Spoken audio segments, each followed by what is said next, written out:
Evening all, welcome to Factorio and welcome to a planet of plenty, free of bug. It's not entirely free of bug, but yeah, we're gonna have to kill them. I think. I logged in. I'm actually on a server now. We've moved this to a server. That's pretty cool, isn't it? Give me a nudge if you fancy getting access. If you destroy things and if you're a bit of a douche, you won't last long. So that's your warning.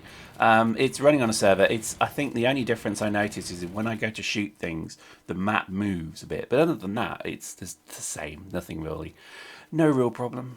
But yeah, I've been busy, and we'll show you in a moment what I've been doing. But oh my god, I've played this game so much. It's into the hundreds of hours now. And I'm having a huge amount of fun doing it. I must stress this is one of the finest games I think I've ever played. So here we go. This is my private little train. This is going to take me home, so let's just do that now. And as we speed through the night into our base of awesome, you will see just something amazing. Look how flipping big this map is. I mean, this is what I like about the game, is it's huge. And as you can see, we've built a massive rail network. So this is a substantial rail network.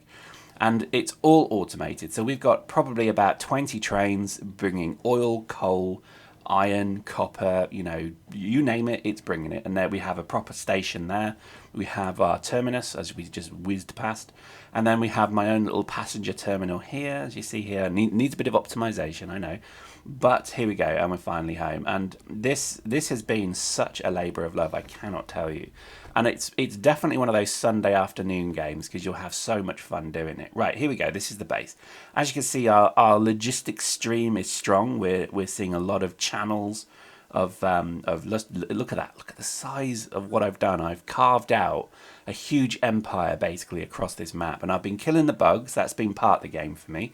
And the other part is building basically a huge automated factory which works in multiplayer. So basically, every time I die, because I do die fighting the bug, then when I respawn, I have all of the armor and guns ready to go. I don't have to sit there and craft anything again. As you can see, we've got a massive kind of iron and copper delivery system here. Multiple mines across the map that these trains just automatically drive to. They pick up the copper and they pick up the iron, and then they just deliver it back. So we're going to go and have a look at one of them. So let me show you copper 2.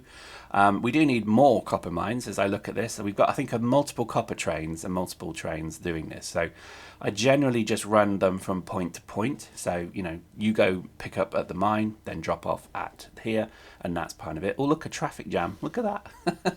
Now, I love the fact that signaling is actually quite complex, but it isn't once you've figured it out. It's actually really nice, and it really does work. And look at this. We have a main line. We have a stop that goes into the power station, but we have a main line pass through. Look at that. Isn't that amazing? I love it so much. We then have to our right, which I think we may show, I can't remember if we show or not, the coal drop-off. So all of the coal that's being mined around the map is being delivered to a central point, and then the trains that need it for the power stations go to that point. So it's proper logistics. Okay, so there's a coal mine there that we're just passing, and then we have our copper mine here, which is looking a bit depleted actually. So it's probably going to be time soon that we have to go and basically, redo the copper mines, etc. So we're going to switch the train off just so it doesn't leave us stranded here. And again, you can see there's probably a number of different ways we could do this. We could just obviously remove all of the old copper bits that are no longer needed, and that's probably just not a bad idea. In fact, let's just do that. And basically what this gives you is this kind of everlasting requirement to continually upgrade your bases. I like that. I like the fact that resources deplete and you're pushed further and further out. Having said that, it probably has taken 100 hours to deplete this, so that it's not as if you're doing it a lot, which is again a good thing, because you don't want to be doing this every day. I would say you probably have to do this once a week. If you play for a couple of hours, well, an hour a day, for example, you wouldn't need to do much more. Anyway, so there we go. Let's go back to our copper drop on our base. We have huge oil fields that are being serviced by the trains as well, because oil is actually a central part of the economy of this game. And basically you can see up there, that middle bit there, which we just showed, is the oil field. Oh, look at that. We have we've actually sectioned off part of the island from the bug as well. We've actually created a wall and there's a defensive wall, 3 deep, manned with turrets across the whole thing, and it basically keeps the bug out from the west. So this is what I'm trying to do eventually, is actually build a huge wall to keep them out, a la Trump. That's pretty much the plan. And it's kind of working because it obviously does keep out the bugs. It does, the bugs are still coming because pollution is a big issue. So eventually I'm going to have to switch back from steam engines to solar panels. So that's going to be something we're going to have to do at some point. So that'll just be a massive day of building solar panels as much as I can, only because I think the pollution is becoming a problem. Okay, and it's attracting more and more bugs, which give me issues. So there we go. Now we then have a solid fuel, so that's a solid fuel production thing there, and over here we have our defensive drones. When I fight the bug, I use the defender drones. They release 5 kind of angry swarming bees of drones, and they're pretty good. And as you can see, they're producing, in fact they're not producing, because I've just realized that actually they didn't have that's a defender drone there, and as you can see currently I can launch about 65 of them. So that's what I'm researching at the moment, is increasing that number. And boy, do you need them, because I tell you what, there's never enough drones when you need them. The bugs are pretty evolved now, so they're pretty deadly. I'm just going to put the reason they've not, that defender drone has stalled, that production has stalled, is there's no logistical cover. So you see the orange area of that is logistical cover.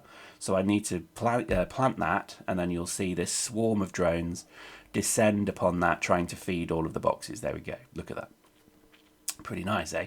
And what that's doing is, its logistics drones are feeding requester chests, and they're feeding then the end result chests as well. So nice stuff. I love this game. It's so cool. If you're not playing it, why not, bro? It's brilliant.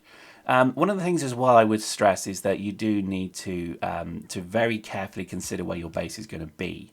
Currently, I've gone with a base that's just one base for everything, but I've seen bases that actually make a lot more sense, where it's like a chip production factory, and then it just loads chips onto trains, and then those trains are delivered to the base. I would suggest that's a good thing to do.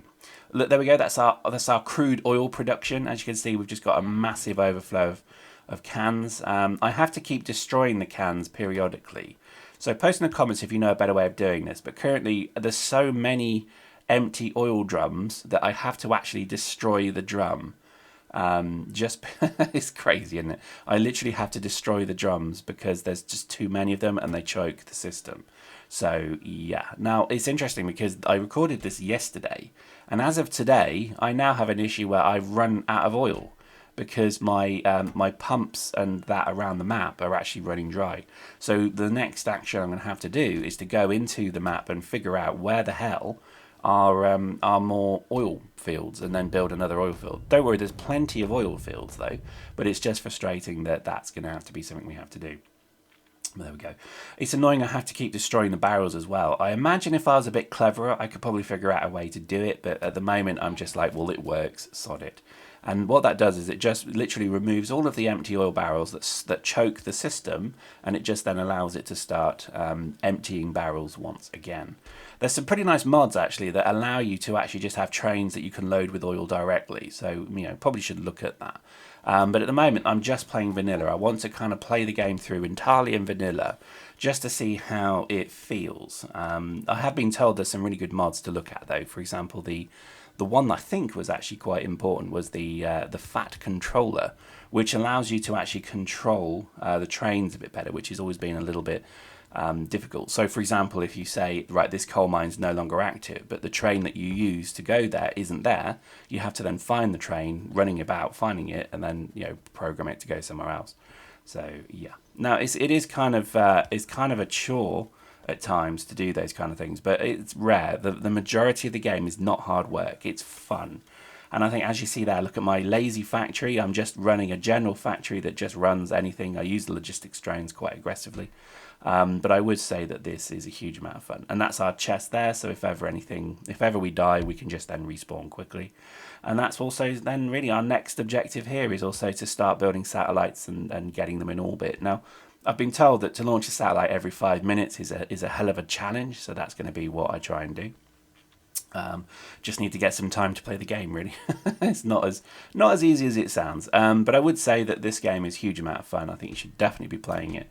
It's been developed quite aggressively as well, so as good mods come into the world, I think the game developers are actually praising them and also putting them into the game, which is a nice thing as well. So it's very Minecraft-esque.